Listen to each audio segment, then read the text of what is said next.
Hey guys, I just wanted to hop in here real quick and tell you about my meeting last night with Dan from Headway.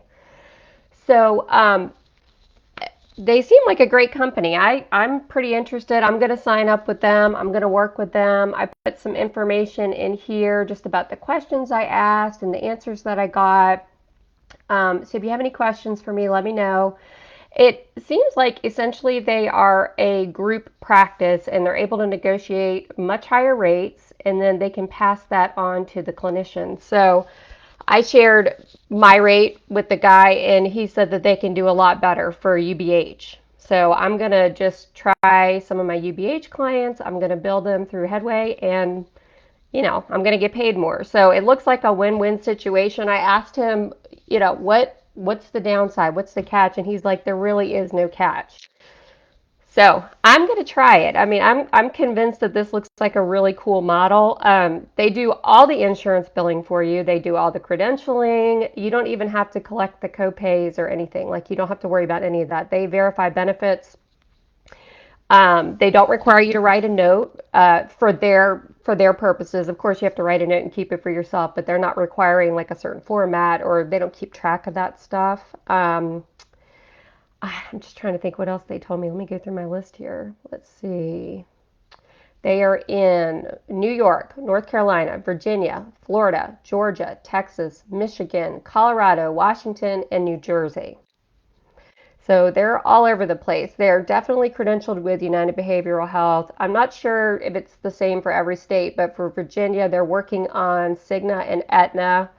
And he seemed pretty confident that whatever your rate is, they can beat that. So I don't see a downside for people. Hi, Gabrielle. Nice to see you. Oh, great. Thanks. So she just gave me her email. Basically, I can refer you to them. They do have a referral fee. So, if you go through the links in this post and just enter on the form who refers you, they give me a referral fee. So, just putting that out there. But anybody can get the referral fee. It's $250 per referral. So, Gabrielle, I think if you want, hi, Lisa. Lisa's with Headway too. I talked to her about it last night. She said there's no downside that she can see either. So I don't know. I'm pretty impressed with this company. Obviously, it's going to put insurance billing on your own sort of out of business if you're, trying to do that on your own. But I don't see why anybody wouldn't do this. Obviously, they're not with Medicaid, Medicare. He said they're working on that eventually. Like I said, they're not finalized with Cigna or Aetna in Virginia yet, but they're working on all of that. So I would recommend just talking to them, seeing if it's right for you. Like I said, you don't even have to collect the copays or the deductibles or even know what the copays and deductibles are, which is pretty amazing. They do all the verification up front. He said they literally just like cut you a check for the flat rate that you've agreed upon for that insurance carrier. So I don't know. It seems like a really cool model. And, like I said earlier, they're essentially a group practice that's negotiated really high rates because they've got, providers in all these states, lots of providers. So they're able to give higher rates to the clinicians. And you're not locked into a contract. He said you could bring all your own clients with you if you want to, or you could just bring one if you want to try it. So there's no like um, non-compete clause or anything like that. So if you want to bill a couple under their practice, a couple under your practice, you can do that. It's totally up to you how you want to do it. He said there's no restrictions on that stuff. Um, I'm trying to think what else. Let me see. What am I forgetting, Lisa? If you're still here, Lisa was telling me a little bit about them last night. Um, let's see. The only thing you are responsible for is entering the CPT code and the diagnosis code after your session. Yeah, hi Rachel. I know, right? I'm like, oh, I do sell an insurance billing course, so this might hurt me a little bit, but I don't really care because I just want it to help you guys really. I want you to just know about it. I think it's a really cool model. Um, thanks, Lisa. Lisa says I got it. I think I'm covering everything. So I don't know. I wanted to tell you guys about it. And of course, if you tell them Kim Tolson referred me, they give me a referral fee. But so if you do that, I'd appreciate that. That would be awesome. Let's see what else. Yeah, I told it, I think I said this earlier. I told him my rate for UBH and he said, "Oh yeah, we can beat that." So, I'm always like looking for the catch, but I can't seem to find one. And I talked to Lisa. Lisa seems to think it's pretty good. Let's see. Let's see. Lisa's saying they have their own portal. Okay, yeah. So you enter your client's information into the portal if they're already your client, and then once they're set up in there, Headway takes over the billing. But he did say they have to like credential you under their company, so that could take up to 30 days. So it's not something like you're going to hop on tomorrow and then all of a sudden you're going to be paid this new rate. They do have to credential you under their tax ID. Um, but he said he guaranteed me that still does not interrupt if you want to see a couple off their platform and a couple on their platform. So, just wanted to point that out. Let's see, Kathy. Hey, Kathy, thanks. Okay. Yeah, I'm seeing all these emails. I think I could enter your emails myself in there. So the guy I talked to, his name is Dan. I will give him your information. If you have any more questions, let me know. Let me see what else I've got here. Oh, I asked about audits. I was like, okay, so what happens if you get audited for my client? And he said, one, they're very confident in their verification process. That they're not gonna like submit claims for people that aren't verified for say telehealth or something like that. And I said, okay, so if an audit happens, he says, basically, we will have our company lawyer contact you, look at your notes, go over the process with you, and help you through the process the whole way. He said, but we don't really get audited. I was like, okay, well that part seems a little crazy to me, but we'll see. Oh, thanks, Lisa. Lisa says your course is still needed, Kim, because we still need to know about insurance. Yeah, that's very true. No matter what company you go with, you still want to know what people are doing on your behalf. That's a good point, Lisa. Thank you for saying that.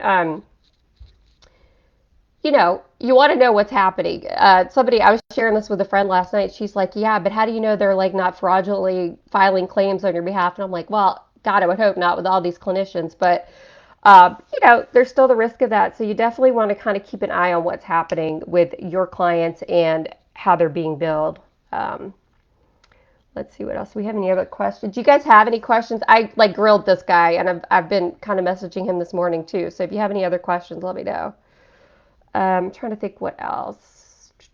I told you guys all the states they're in. Yeah, essentially, Lisa, right? It's just CPT code, diagnosis code, and you're pretty much done with it. They cut you a check. You don't have to collect a deductible or a copay. So that's amazing. Um, I'm just looking through my questions here to see what else I asked him. Uh, oh, I asked about telehealth, and he said that's not an issue because I told him how we're all concerned, after COVID, if telehealth's going to be covered and everything. So he said that even before COVID, they had worked it out and negotiated with the insurance companies that telehealth was definitely something that their clinicians could do. Oh, Lisa says they pay you every 2 weeks. Thanks, Lisa. Um, oh, and she says, and a group practice can join too. I was talking to Lisa about this last night that even if you own a group practice, you can still join with them. So, Lisa, did they give you higher rates than what the group practice has negotiated already? I'd be curious about that. I didn't ask him that last night. So that's interesting, guys. I don't know. I would recommend talking to them. The guy's nice. He answered every question. He seemed to have heard it all before. Um, I don't know. I'm going to do it with UBH because it's more money and I don't have to worry about clawbacks. I asked him about 90837s with UBH. He says every single clinician asked that question and they've never had a single problem with that. So just to ease your minds about that a little bit. All right, on the every 2 weeks. Yeah, Kathy, right? So he just said, whatever the rate is, they just pay you that for every client you see, and it's no problem at all. So pretty cool. Oh, Lisa says yes for our therapist. So Lisa, you're saying that they were able to get a higher rate for your group practice than your group practice was able to get for your clinicians. Is that right? Okay. Oh, and Lisa says you can choose how many clients go via Headway or private pay, etc. So you can decide if you want to have one client on Headway or you want to have your entire caseload through them. And then, like I said, they're working on different insurance carriers for different states. So they're not with every insurance carrier. So when you talk to them, you can ask them about that. What else am I forgetting? I think that's it. So if you guys have questions, drop them here. Drop your email if you want to, and I will get you set up with him so you can schedule an appointment to meet with him. And are you recording this? Yes, Kathy, this is recorded. This is live on Facebook. It'll just live live in the group. I'll put it up in the announcements so you can come back and watch it, or you can see if anybody's asked any more questions. But that's it. I think it's a good thing. Just from what I can tell, I haven't read the fine print. He's sending me over the contracts and everything, so of course I'm going to go through that. And of course, if I hear anything bad about it, I'll let you guys know because I don't want to lead you in the wrong direction. But I did want to share it because it seems like a dream for clinicians in private practice. I think it could really take a lot of stress off clinicians that are worried about insurance billing, don't really want to do it, don't really want to hire billers. This looks like a really good solution for that. Oh, Kathy says good deal. Thanks. You're welcome. Okay, so I've got a client. It's 1 o'clock. I've got to go see, but I just wanted to tell you guys how that call went and what I learned, and that I'm going to sign up with them for at least for my UBH clients right now and see how it goes. Sounds pretty simple to me. Anyway, let me know if you have questions. Drop them here. I can message that guy anytime and get answers for you. And if you do sign up through the link, put Kim Tolson down as your referral because I'll get a referral fee, and I would appreciate that. Okay, I'll talk to you guys later. Bye.